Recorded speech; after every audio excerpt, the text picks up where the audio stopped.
Okay, hi everyone. Thanks very much for coming.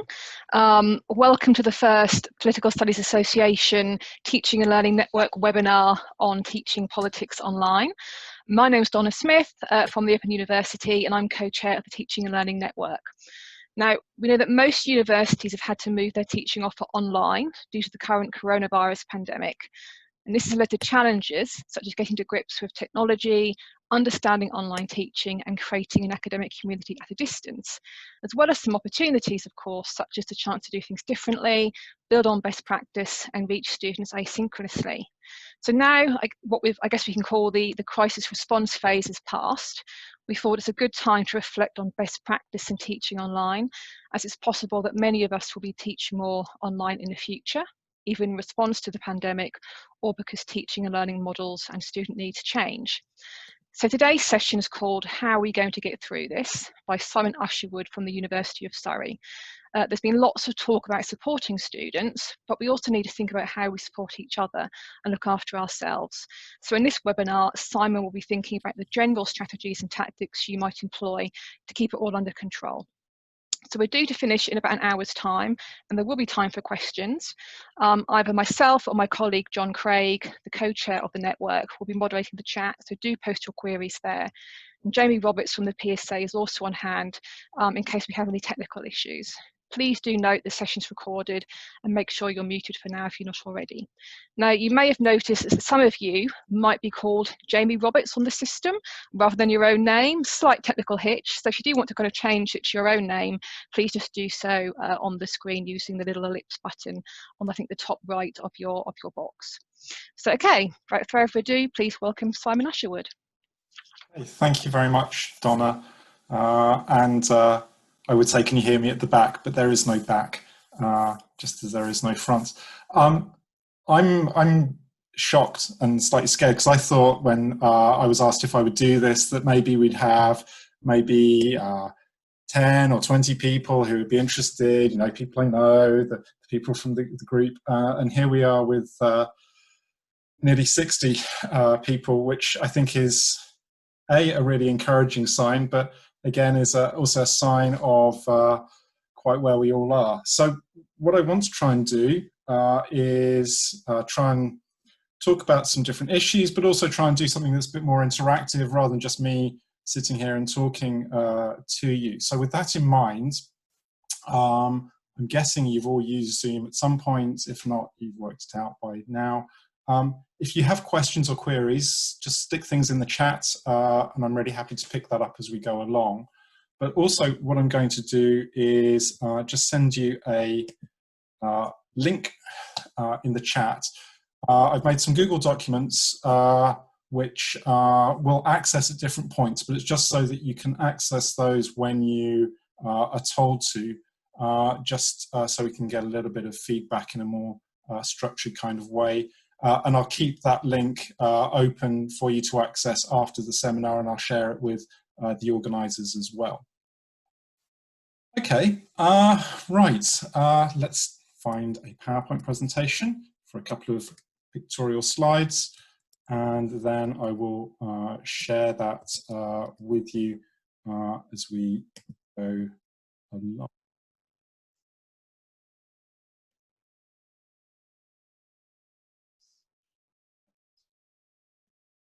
Okay. First thing is I've changed the title slightly because rather than saying how are you going to get through this, I've called it how are we going to get through this, because this is much an issue for me as it is for you. And what I want to try and do is in this session is to think a little bit about how we've got to with this situation, what we might learn from it, and then thinking about what there is to come next, because I think that's the next big challenge that we might think about. So it's about making sense. And for those of you who've read the piece that Donna and John kindly reposted on the Learning and Teaching blog, one of the things I think has been very useful is doing things like this has been very helpful for me to try and make sense about what I've been doing and what I might do as we go along. So key points is we all got appropriate refreshments. I'm going to tell you about one of my colleagues in a department that may or may not be a law department, who I was talking to at a Viva this week, who was telling me that her bank organises regular events to share on Zoom. They have little classes and do things like that, which all sounded very nice. And I was asking what bank that might be, since my bank doesn't do that. It turns out that it's Coots. So that's, I think, telling you something about law rather than anything else. But what I'd like you to do is the politics version of the Coots seminar, which is if you go to that link, which is in the chat, if you go to the first activity, which you will have access to, I'd like you to make a meme, if that's all right with you. So if you go to the thing that's called Activity 1, I've given you some links and meme generators. I'd just like you to play around and make a little meme about how this is all going right now. And then you can post it in that document when you've had a go with it. Let's see if I can post the link again for those who've come later. Yeah, so those of you who come later should be able to now see that link that I put in the chat.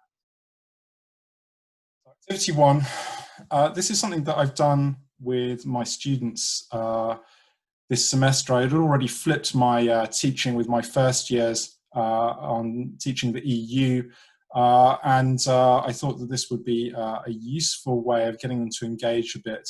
It largely transpired that it wasn't the best way to learn about the EU through memes, but rather it turned out to be quite engaging for them in what they've got.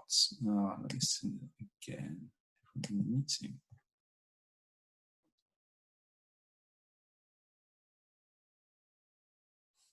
So the reason for doing this is that this is a useful little activity in terms of getting people to visualize their ideas, think about the material that they have, but also how it relates to the material as a whole and their learning.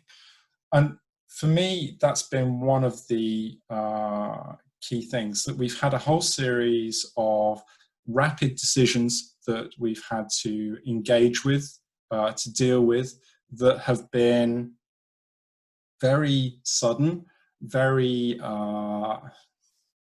disconcerting and disorientating. And so really it's about trying to get a grasp on that, looking at people's faces. Oh, there we are, we've already got. This is all anonymous. And this has the advantage that this is a technique which works very simply in terms of instantaneously being able to see what people are doing and putting things together. You can see that everyone is clicking links. I'm going to give you a minute to have a play around with that.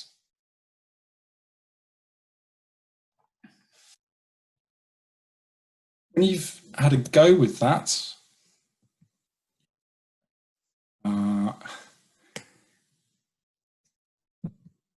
when you've posted something, you might also want to do the first set of questions. If you go back to that landing page that I sent you in the link, there's a block of questions, question 1.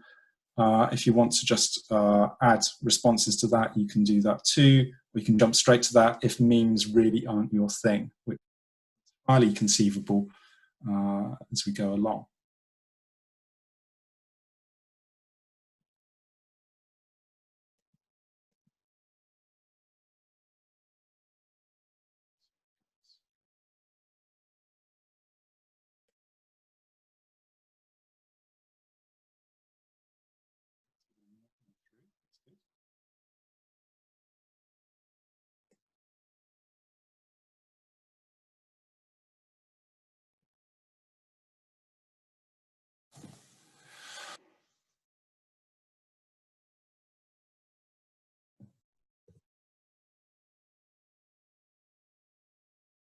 Already we're learning that Donna is a Sean Bean fan. Sean Bean meme fan. May not be the same thing. In terms of making sense of how we've got here, I think one of the key things that Donna has already mentioned is that this has been done in incredibly short order. And those first set of questions that you have got and that you're putting in answers to in the next minutes are precisely the kinds of things that require some reflection and some stepping back from in order to try and make sense of it. Because I think one of the things that is increasingly evident to all of us is that this isn't just going to be something we have to deal with for the rest of this semester. For those of us still teaching, it's also going to be something that is going to be a medium-term change to the way that we operate, and particularly thinking about what comes through for the autumn. And we're going to talk about the autumn last section of this seminar. So let's have a look and see how we're doing on other teaching evaluations. If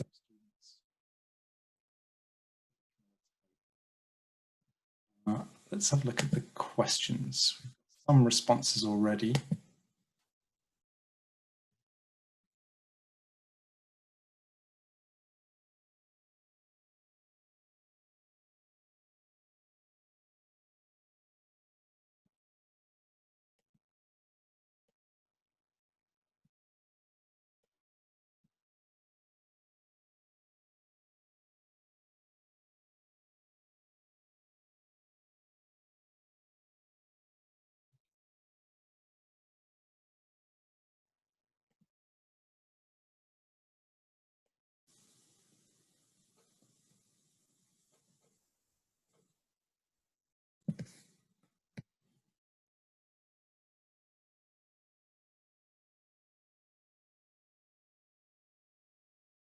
Okay, so we've got quite a few memes going on. For those of you who've not yet had a try of the questions, have a quick go of the questions.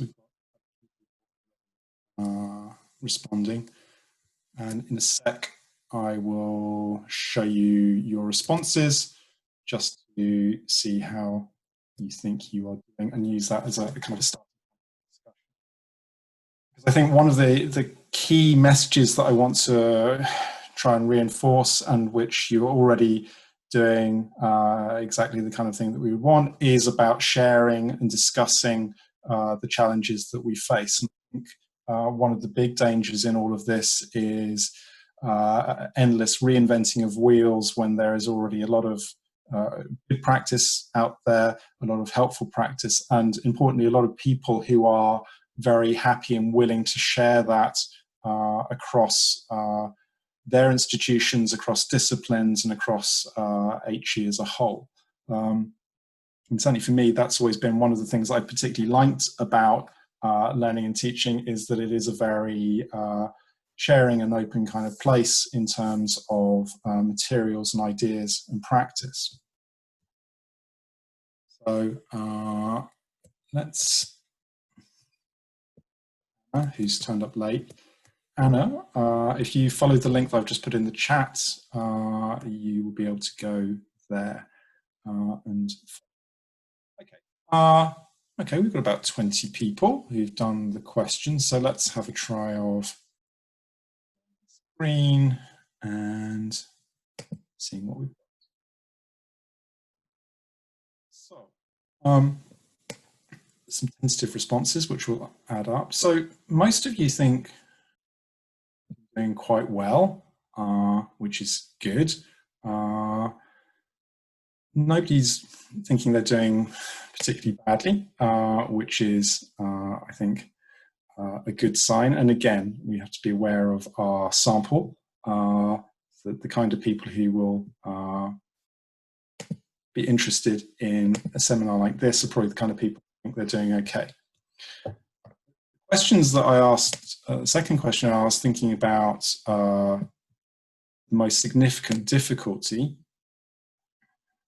we again got quite a range of answers. So it's the difficulty of not being in the same place as students, lack of institutional support are the two big ones that are there. So one is a kind of a practicalities question of suddenly my students aren't in the same room or necessarily the same time zone as me, and that makes it much more difficult. And secondly, I think one of the consistent themes that come through from you, but also from talking with other colleagues, is this challenge of institutions coming up with very high-level directives, which then have to be translated into practice. And sometimes that practice is to achieve in short order, and your normal channels of communications might be ones that are also difficult to operationalize. That if you're thinking about your learning and teaching units, for example, they have been exceptionally busy, just as your colleagues or indeed yourselves who have been involved in helping people change suddenly are deluged with queries and questions, which means that they don't have so much time for individuals or indeed for themselves as they move on. Those two points really are critical ones to start off with, because I think they really speak to the challenges that we will face, because those two factors are going to be key ones as we move through into the longer term adaptation that takes place. We'll have to think a bit about the strategies that, and hopefully some of the things we can do as an association, as a group of colleagues, are ones which can be helpful. I also asked a question practically about, what is it that you found useful in terms of tips, because I'm just interested in what people pick up from this process so far. If we look at the questions, it's things such as adaptation, connection, time management, keeping it simple, definitely. And I think this point about doing it badly for now, I'm not sure doing it badly, but just getting through is a part of it, but thinking about how that will change in the autumn. And not panicking, I think, is also a good thing to do as well. For me, one of the things I think that has been helpful in this has been thinking about the challenge, not so much one as coming out of the blue, but rather as a different kind of set of challenges, the ones that we normally face when it comes to teaching. And here, really, I think we're back into a lot of the things that we often have to deal with, that we're often under constraints in terms of timetabling, of rooming, of resource that can be provided in support of what we've done. And just kind of looking at the tiles there, I can see various colleagues that I've collaborated with on informal projects in and around teaching that has been very helpful in expanding the range of what I can do. But a lot of that has been driven by constraints rather than by opportunities. And I'm guessing that for a lot of you, you have the same experience, that the things you would like to do are not necessarily the same as the things that you do. And instead, you have to work around the options as they exist. And in that sense, this situation is not so different from those kinds of challenges. Yes, the scale, the speed of adaptation that you have to provide is still something that is very marked and impactful, but is still at the same time something that falls within the same kind of remit. I think if we recognize that, then we can potentially make more sense of this and move along in terms of our practice and developing what we do. If we want to tutorial form, because why not? That.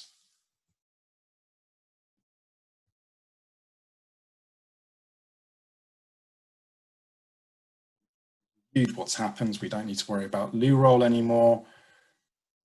But yeah, this is maybe where we are. Maybe take, but why not? And actually, it could clearly be worse, no matter quite where we are. So what I want to think about here is about stressing the extent to which we have factors that help us to work through that. And with that in mind, if you go back to your landing page, the group that I have set up, and I think everyone's here, but I'll just put it one more time in the chat for those who've come late. If you go through and if you try the second block of questions, so if you go to the file called questions 2, there are some more questions which are a bit more prospective as we go along. And let's see what it is that you come up with on that front.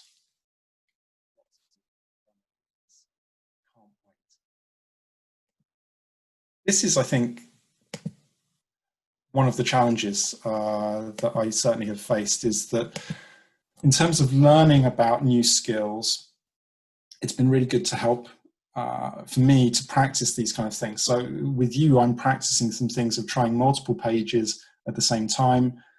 I've made some assumptions about what you will and won't do in terms of paying attention to my instructions. Somebody's already on activity 2, which I wasn't going to do for about another 15 minutes, but there you are. You can do activity 2 at any time, by the way. But here, I think it's understanding about the way that that works. And partly because I thought, you know, people do what they tend to do. Maybe your mind drifts, that, you know, if people go and do things ahead of time, is that a problem? No, not really. And if it were, then I'd find another way of trying to do it.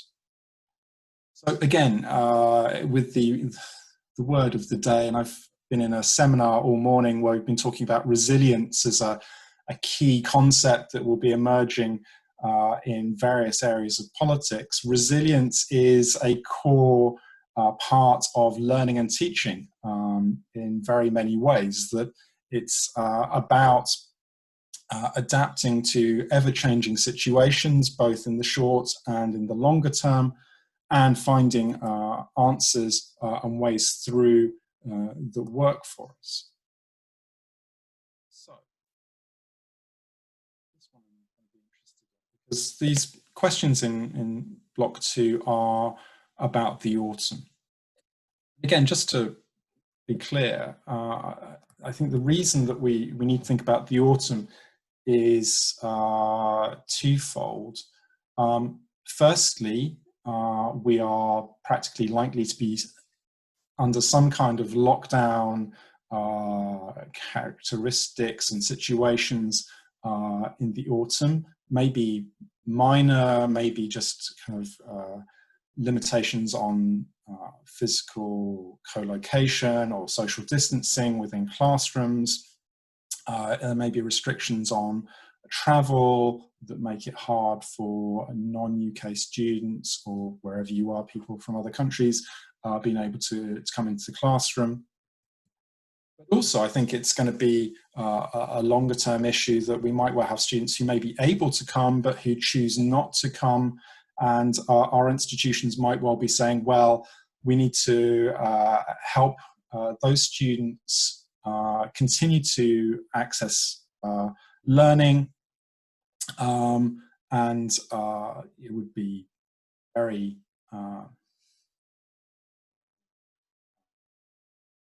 cynical to say that that was just about fees. but clearly fees are part of it, that we need to be thinking about universities' income streams, that if we can provide the same kind of opportunities for learning for students who are off campus as we can on campus, then that is good for students, and it's also good for chief financial officers, should you have one in your institution, which you do. Let's see where we are on the questions. We've got quite a lot of people. We've still got people doing questions 1, but so let's have a look and see whether you think it's all going well. No, is the main answer. Most of you don't know what you're doing. Why is that? The big one is this first one, which is institutions haven't made decisions. You know, 3/4 of you are saying that institution hasn't made decisions on basic features. I know that that's true for my institution. We have a departmental plan that is ready to go, but we lack decisions at the institutional level about what the fee regime might be, what the requirements might be, restrictions on classes, maximum numbers in rooms, things like that. You know, we're still quite early on in the process. And when we don't have that kind of clarity, it becomes difficult to make the final kind of decisions. Quite a lot of people say, I haven't had time to work on this yet. Fair enough. Surprisingly, a third of you still haven't been told what you're going to be teaching, or maybe not surprisingly. This is always one of the mysteries of teaching allocation, is when does teaching get allocated? I know people who know what they're teaching all through next year and have done for months and months. Equally, I know people who find out very shortly beforehand what the situation is. We've got maybe a third of you who say you've lacked sufficient information. So it's interesting that you've got quite a few people who've said that you haven't reviewed yet what there is. But the other features have been relatively minor. But again, our challenge here is that we're operating in a situation where we lack institutional framework and structure. So let's see who you've talked to. Lots of people. So most of you talk to people in your department, or people elsewhere in the institution. Surprisingly, given that you're all in this seminar, only half of you have talked to people outside of your institution. Maybe a quarter of you have talked to students. Slightly more have talked to people who you're locked down with, or friends and family. I thought about disaggregating that, but let's see. In terms of the practicalities, the concerns, the biggest one is expectations of improved standards by the institution, and that's kind of half the responses, those two categories. The other big ones are the volume of teaching you've got and not knowing how many students. And clearly, if student numbers are in the process of shifting quite markedly, that does make it much more difficult. But for me, I think this question of improved standards, the expectations that everyone is likely to have, is a real concern. That I think students have been very understanding of the crash conversion that we have done back in March, the limited scope that we have to make it work really well or optimally. But at the point that we're coming back, we might well find ourselves in a situation where students say, you've had all summer, you've had the experience of the spring, and now is the time at which you can demonstrate that you really have got on top of this. Institutions likewise might well have the same kind of view. I know that for us, we've been told that module evaluations this year won't be considered at all. They'll still be collected because they're helpful for feedback, but they won't be part of annual appraisals or things like that. That won't happen next year, I'm very certain. And if you're in a similar situation, I would imagine that's the same for you too. So in terms of being attractive to students, being able to say we're on a very clear program of how we're going to deliver our teaching is clearly a part of that process. And so the university has multiple motivations for you to get better. And actually, I think for you as well, you might well feel that you've tried some different things, and it's important now to kind of move to something that's a more mature, rounded kind of practice. So the main question, and I'm just checking there's no questions in the chat other than why are we all still called Jamie Roberts, which is a great name, by the way, is this question of how do we cope with that. And I think I want to just advance a number of strategies that are there. And in terms of the practicalities, I would direct you to the excellent seminars that are going to follow in the rest of this series, who are going to talk much more about the practicalities of it. But I'm just trying to think about the more strategic level of it and your personal approach as we go along. The first thing is something that you're already doing, which is about connecting with colleagues as much as possible. That there is a really good learning and teaching community, not just here in the UK, but Europe-wide, transatlantically. I've seen here various people from those different communities from outside the UK who are involved, who are very engaged and interactive.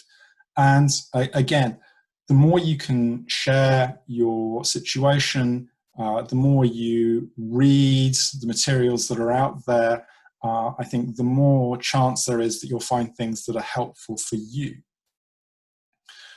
The second part, I think, is thinking about listening to what there is that's going on. And particularly, I'd say students are a resource to be engaged with. One of the difficulties that we always have with teaching is that the feedback about the evaluations of our teaching tends to be done through modular evaluations, which, with the best will in the world, are not really ideal for improving the pedagogics of what you provide. You know, they ask questions about library resources, if you can get into a library. They might ask about how enthusiastic you are, on which I always score very lowly, which I don't understand, because I always smile. Maybe it looks false when I try. But in terms of how you create engaging learning environments for your students, those questionnaires are not really the best tool. So I think one of the things I've been trying to do with my students, and I'm fortunate, am I? Yes, I am, that I still am not finished teaching. I still have a couple of weeks before we finish our semester, is that I'm trying to talk with students about what they think about the different things that we're doing. And also, as a department, we've taken the approach that we're going to deliberately try and experiment as much as we can in the time that we have left, so that we actually can get a sense of how things might work in practice. You know, that we can, you know, you can come to a seminar, hear about this technique, think, oh, that's amazing. But then until you've actually tried it and thought about the logistics, the practicalities, the costs, the benefits, it's hard to make a real judgment about whether it will work. So that kind of engagement with students, discussion with colleagues, a review, trying to be systematic, is something that I really encourage you as a bedrock. And clearly within departments, that's much easier. Actually, right now, it's probably no easier than doing with people on the other side of the world, because if you're not, unless you're in a very odd department where you all live in the same place, in which case my sympathies, you are going to find that, you know, you're doing meetings like this. But that kind of desire to share, I think, is a key aspect. And the final thing, I think, is also just to be sharing and producing yourself. I say that very aware that I've now spent 35 minutes talking, getting you to do things, and you've contributed, but not in a way of talking and asking. And clearly, when we're thinking about numbers of participants, if this had been 10 people, I would have run this quite differently. But because I knew that we were going to have a lot more people, it's been useful for me to then think, okay, well, how can I make that work in a way that is more functional for you and for me and for the time that we have? Last point, I think, is to be mindful of the situation and to remember that you are not alone in this, that this is a challenging time. There will be a big pile of work that is going to come up over the summer as you find out what you're teaching, find out what your institution's expectations are. And I know that we've already, on the preliminary discussions we've had with the university, had to go back to our plans a couple of times with some fairly major changes to our assumptions.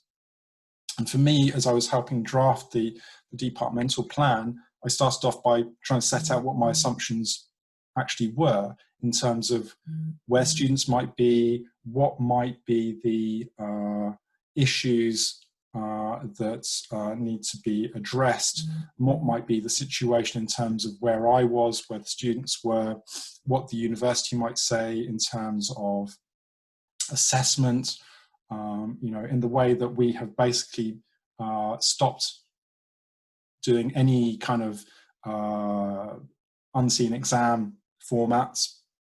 We've had to do some big extraordinary boards of study to get that all approved through our regulations. Is that going to be a standing situation, or can we, you know, buy into some online technology that lets us do lockdown laptops? And I've done a trial the last couple of years that uses that system. You know, is that an option, particularly if we have a large number of overseas students who may be the middle of the night when we have an exam? So the more you can try and think about the assumptions, the more you can start to think about the room for maneuver that you have, the constraints that you might play with. So I'm not going to end with a solution because I don't have one, other than to say that the things that I've been talking about are the things I would encourage you to be doing. And already the people who've done activity 2 that is there on that landing page. Let's see who else has done it. Several people have done it. Several people are doing it. A third of you are doing it. Half of you are doing it. Is just materials that are useful. The internet is awash with really helpful practical content. And I think for me, as somebody who's kind of worked in active learning for many years, that was always one of the big weaknesses. There was kind of high theoretical pedagogic literature, how do we learn? And there was, here's my thing that I do, but I'm not going to tell you enough so that you could do it as well. What we have much more of now is the intermediate level of, here are the tools to help you try different pedagogies, the steps you need to go through to make that work for you. And so I'm encouraging you to share the ones that you know of. I'm going to put some of the ones that I've been using as well in there as well. And all these pages, again, are going to be available to you at the end of it. And I'll make sure that you can see the results of the surveys as well. I'll put those into the questions document so you can see the responses. Again, I hope this has been something that has been useful to think about. I'm just going to share with you my current problem, which is that in the autumn, I'm going to teach 11 weeks of negotiation. And the way that I have taught negotiation has been very much about people being in a room together. That it's not just about, I say this, you say that, so I write you an email, do things like that. So I can see, part of what I've taught has been negotiating online and asynchronously. But most of it hasn't been, and it's been a function of standing and talking with people. And I don't really know how I'm going to teach that module. I've spent quite a lot of time thinking about it. I've written some blog pieces about it to try and make sense of it. Still not sure that I know how. So I'm going to leave you with a last slide, just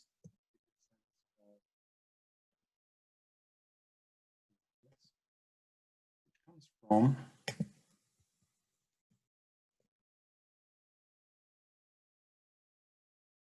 the Way Day that I did with my colleagues a couple of years ago, where we were still allowed to be in physical contact, and they let me. I take this really as my closing metaphor, that we're all trying to work out these things in the dark, and we might be worried about how we look, and we might be worried that a colleague is taking a photo that they'll later use in the seminar. But at the end of the day, we will get through this, and hopefully we will have learned something that's useful for our practice, however it turns out. I'm going to stop there. But I'm going to happily take questions from people, either by waving at me or by putting questions in the box or pages of you. Anyone?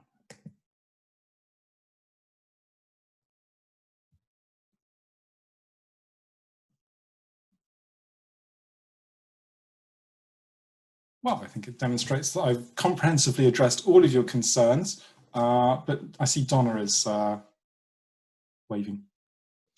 Yeah, I mean, thank you very much. It was really interesting. One thing I find really interesting is how helpful our students can be. So it'd be really good to kind of hear from you, from other people, just how helpful that's been, how helpful they've been. Put it in the chat box. I mean, my situation is slightly different in that I kind of work for the Open University. I do a lot of online teaching day to day. We write stuff specifically for online delivery alongside some kind of face-to-face delivery. So for us, it's a bit easier, although we are still wrestling with having to kind of change a lot of our face-to-face stuff to online stuff, and also kind of the scale is a big challenge for us because we have so many students. But our students are very, very keen to give us feedback about what we do well and what we don't do well. And what they like, how they like to learn, what technology they like to use.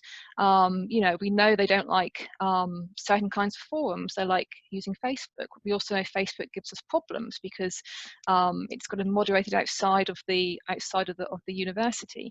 So they're very keen to kind of give us suggestions, work with us to come up with solutions, etc.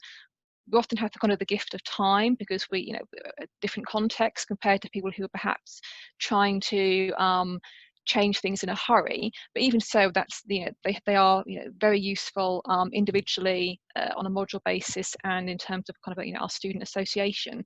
So I'm interested to hear from you, Simon, and anyone else as well, kind of what your experiences have been.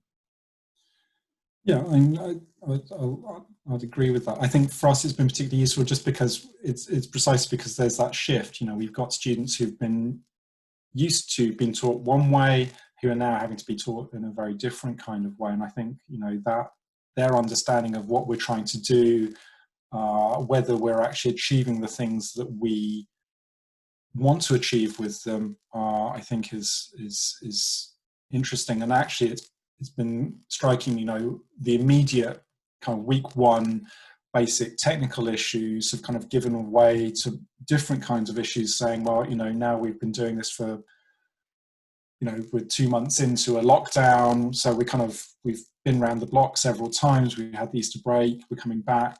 And again, that, re-engagement after Easter has been one of the issues that has been interesting and has brought up some new issues about where is it that we have failed to continue to engage students. And again, a lot of it is about that shift to a more asynchronous kind of delivery where we're pre-recording lectures, and then, you know, how do you fit that with the synchronous elements that you might have retained, and what about the students who don't log in?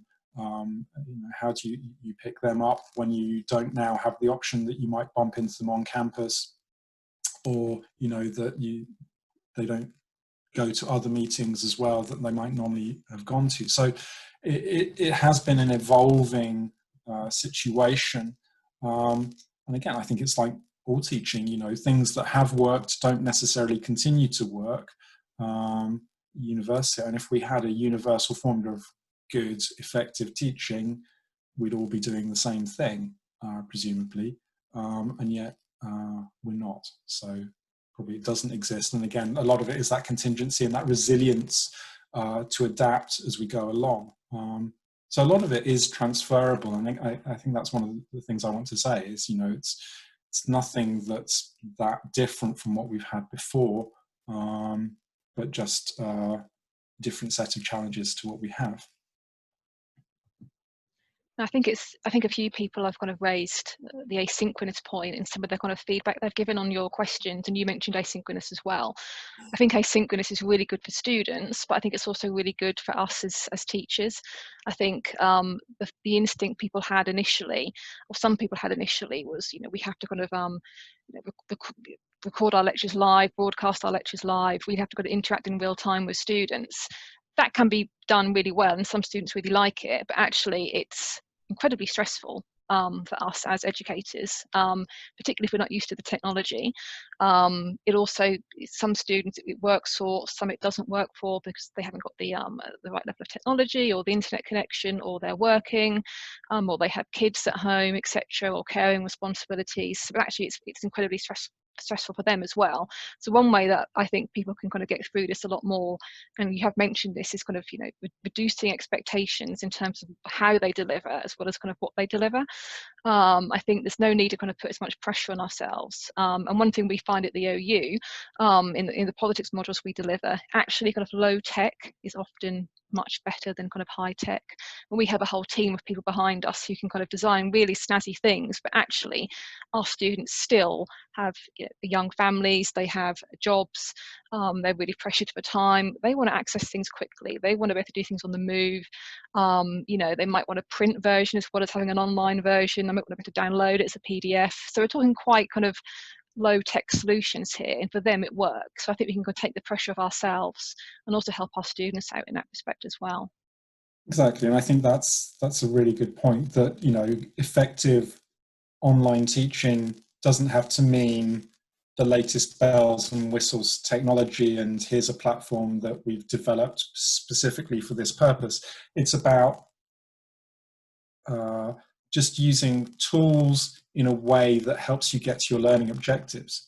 You know, so just to take this example, I started off planning this session by thinking about what it is that I wanted you to get from it, and then from that worked to think about how best I could achieve that with whatever technologies that we are. And again, I could have showcased some different technologies, but instead I've used Google Docs, which is not at all a high-tech system, precisely so that A, you can see how that could work, and you can make an evaluation of where that's effective and not effective.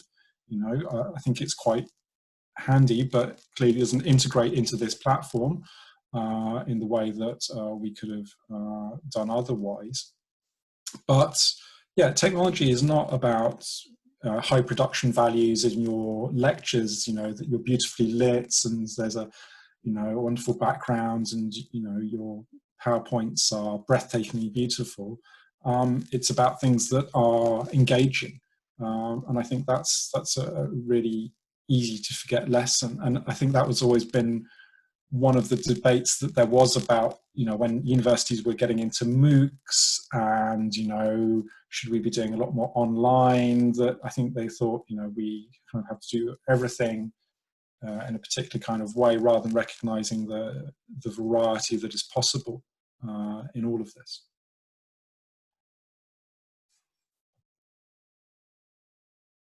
Right, got a couple of questions. Roger. So Roger's question's a good one. Do you want to ask say it to people so that they? Oh, okay, all right. I was just asking. So either those with long-term experiences of online teaching, or those like many of us who've only tried doing it fairly recently, do they have examples of formats, technologies, or whatever things that sound like a great idea, but which actually, when they tried them, just didn't work? Maybe at least give us the benefit of your experience. Things that we can avoid trying. Do you have any in mind that you've had, Roger? Not particularly, but then I've been fairly cautious thus far. And I was almost at the end of my teaching when the lockdown started. So I kind of just tried to get it over the finishing line by taking as few risks as possible. Obviously, we're often sort of encouraged to try innovative approaches and things like that. And it's the nature of innovation that you try things. Some of them work and some of them don't. So I just thought it might be interesting if people have good experiences that they're willing to share. Are there things that as I say, sound terrific, but actually they found didn't go so well, and then maybe lessons they learned from that. Okay, so we've got a couple of examples there on the chat. Mark and Jenny. I'm just going to add before we come to them.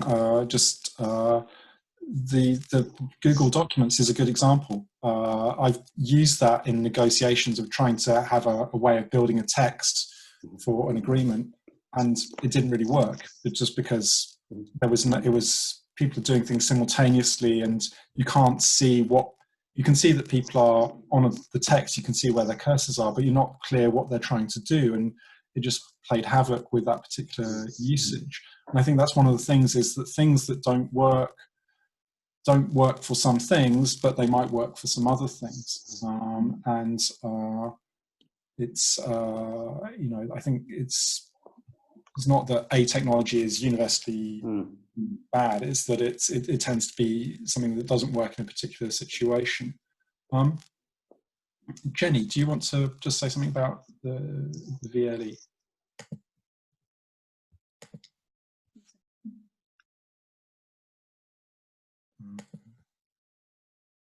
See if we can unmute you.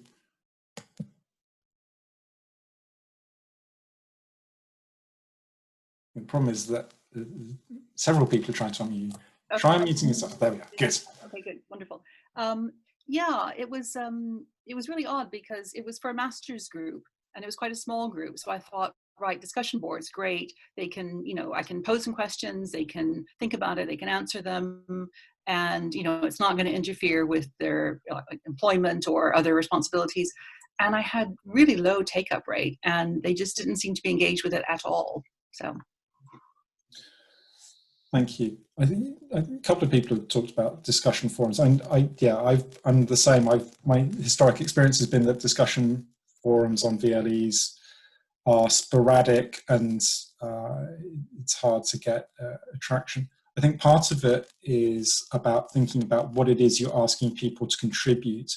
Again, thinking about having more structured contributions, I think, is part of it. And I think where I've seen those discussions work better has been when there's a more scaffolded kind of approach. So it might be that you're asking people to do a particular kind of thing. I know American colleagues, with the flexibility that they've had on their grading schemes, have given credit for, post 5 times, respond 5 times, and you'll get some credits. That's one option. And as Donna says, it's a purpose that matters. And I think this is for me, one of the bigger challenges is that online, the elements are potentially much more disparate. And so how do you keep that all together so students can see the connections between the elements, show that you're moving from one thing to another is a really important part of it, that it's not just about saying, don't forget to go and do this. It's also saying that you've done that. Let's talk about it here as well. And then bring that back and kind of keep on weaving the things together is important. And it's difficult because it's something that needs to be constantly reinforced. And I think, for me, the challenge of an asynchronous environment is that how do you maintain momentum? If people just kind of bunch it all up to once in a week or once in a fortnight, is it hard then for them to kind of catch up or feel part of a discussion that maybe has moved on? Do you need to think about more frequent points of contact to keep the momentum going so that people don't fall by the wayside as you go along?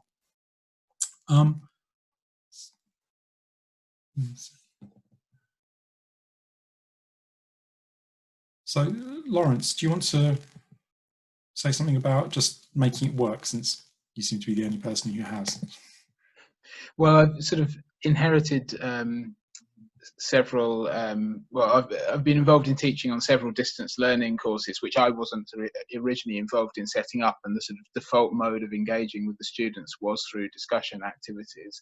And I think because those students have signed up for a distance learning program, and they're only studying one module at a time as well, so they're sort of particularly focused on that module, then the discussion forums tend to work quite well. But it is noticeable. So this last academic year I was teaching on the introductory module, where lots of people were engaged every single week in the discussions. I was also teaching a module that they tend to take in their second year of study, and there the engagement was much lower. And then when I tried to sort of introduce that onto to students who'd I'd previously been teaching on campus, it was very difficult to kind of get them to make the switch, just because I suppose they don't have that background and that expectation from the very start that they're going to be learning online and engaging online.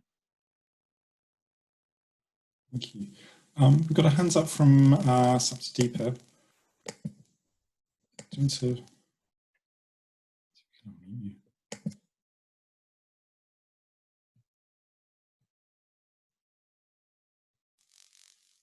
Go for it.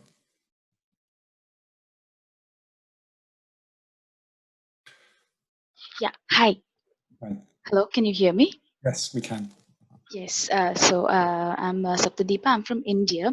The college that I teach in, we have students coming from diverse social backgrounds. So normally it's difficult for most of them to afford internet connection because they normally use their phones on a personal data plan. Most of them, they don't have a Wi-Fi connection at home, or maybe the necessary infrastructure like having a laptop or a desktop at home. So the method that I have resorted to is primarily what I do. I record lectures and I send them as audio files. I upload them on Google Drive and I mail that link to all of them, because they can access it as and when. Whenever they have internet connection, they can just download the files and they can keep those files with themselves. Like I believe that taking online classes also has a disadvantage, because you leave them with something that they essentially can't get back to maybe 2 months later when they are sitting for their examinations, they're preparing for that.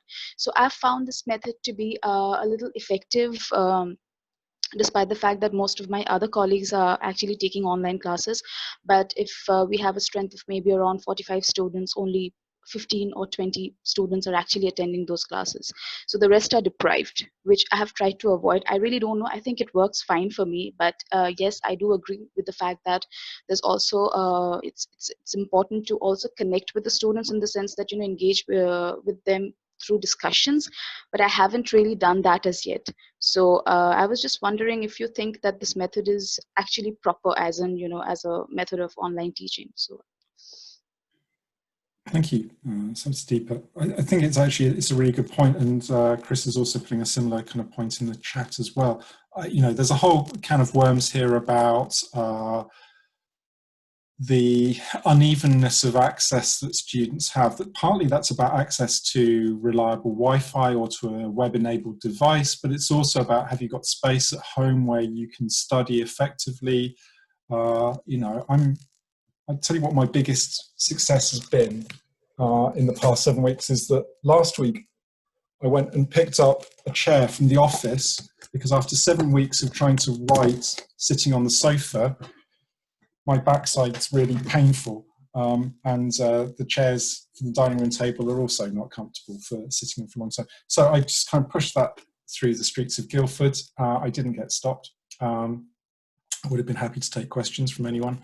But, you know, just stuff like that is really important as we go along. And I think we're going to have to face thinking about how we deal with it. I think, you know, the strategy you've got there for being able to download things is really helpful. But again, there are always going to be elements that are difficult to transport, to share in that kind of way. And also that problem of, you know, the learner themselves, what's their situation, you know, maybe we're not in a critical situation of not being able to access food or other basic fundamentals, but clearly, you know, for a lot of people, this is a very difficult time for a variety of reasons. And so how much we can expect them to be effective in their learning and how much support we can provide them, even more than normal, I think we will find is difficult. So that's a can of worms to leave you with, along with all the other cans of worms. Thank you so much for your contributions, your questions. This has been recorded and will be available, I believe. All those resources that and those documents that you've contributed to this afternoon, those links will remain active, and we'll attach that to the recording so that people can see what your meme making skills are like. So thank you once again, and it's been a pleasure, and thank you. Thanks, Simon, that was great. Thanks all for coming.